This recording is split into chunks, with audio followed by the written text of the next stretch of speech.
हाय friends, एक बहुत ही पॉपुलर ईडियम है स्क्रैप द बैरल। आइए ईडियम ऑफ द डे के सेशन नंबर 284 में इसी ईडियम स्क्रैप द बैरल को डिटेल में समझते हैं।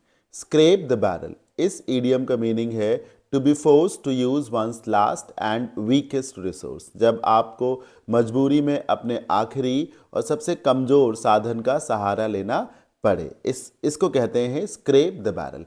कैसे समझेंगे? बैरल एक प्रकार का कोई कंटेनर हो सकता है और स्क्रैप का मतलब उसे करोंचने से हो सकता है।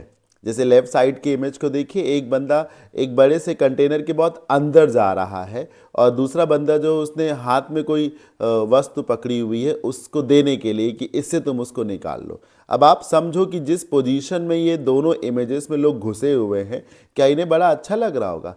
लेकिन इन्हें मजबूरी में ऐसा करना पड़ रहा होगा।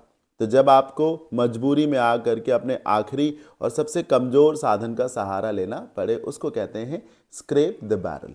जैसे कि घर में खाना बनाया गया और सब्जी कढ़ाई में थोड़ी सी लग गई, तो अब खाना खाते समय, परोसते समय जो कढ़ाई में सब्जी लग गई है, जल गई है थोड़ी सी, उसको कोई नहीं खाएगा।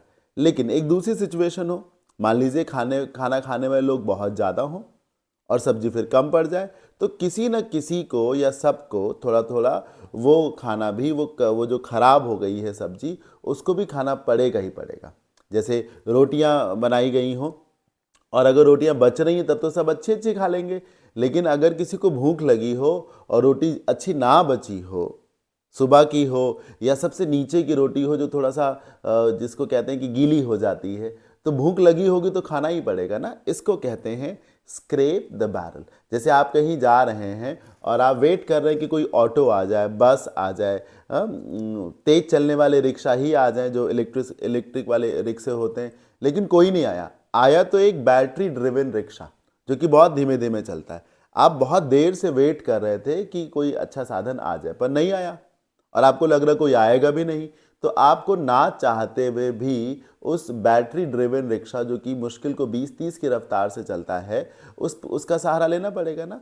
इसको कहते हैं स्क्रैप द बैरल। जब आप मजबूर हैं और आपको मजबूरी में आकर के अपने वर्स्ट रिसोर्स का या मोस्ट अनरिलायबल रिसोर्स का या वीकेस्ट रिसोर्स का यूज़ करना पड़े और वो आपका लास्ट रिसोर्स होना चाहिए।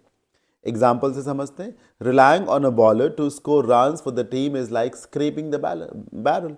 मतलब एक बॉलर पे रिलाई करना कि वो टीम के लिए रन बनाए, it's like what, it's like scraping the barrel. उससे कोई उम्मीद करता है कि तुम रन बनाओगे, लेकिन जब सारे ही बैट्समैन आउट हो जाएंगे तो फिर बॉलर से उम्मीद करनी ही पड़ेगी कि यार तुम ही 2-4-10 रन बना दो ना। एक और एग्जाम्पल देखते हैं। As all the candidates who turned up for the interview were not competent enough. क्योंकि वो सारे कैंडिडेट्स जो इंटरव्यू के लिए आए थे वो कॉम्पिटेंट नहीं थे, the company decided to reschedule the interview rather than scraping the bottom of the barrel. Company ने तय किया कि हम इन कबाड़ियों में से किसी को नहीं रखेंगे, हम फिर से इंटरव्यू को शेड्यूल करेंगे। We are not going to scrap the bottom of the barrel, right. अच्छा, इस ईडियम को कई बार हम स्क्रैप द बैरल और कई बार scrape the bottom of the barrel भी कहते हैं। मुझे उम्मीद है ये ईडियम आप सभी को जरूर समझ में आ गया होगा। वीडियो अच्छा लगा हो तो लाइक करिएगा और चैनल पे नए हो तो सब्सक्राइब जरूर करिएगा। आगे के वीडियोस के लिए हमारे Telegram channel Ashwin classes Lucknow को ज्वाइन कर लीजिए और पेड कोर्सेज के लिए हमारे एप्लीकेशन अश्विन क्लासेस लखनऊ को प्ले स्टोर से डाउनलोड कर लीजिए। Thank you so much.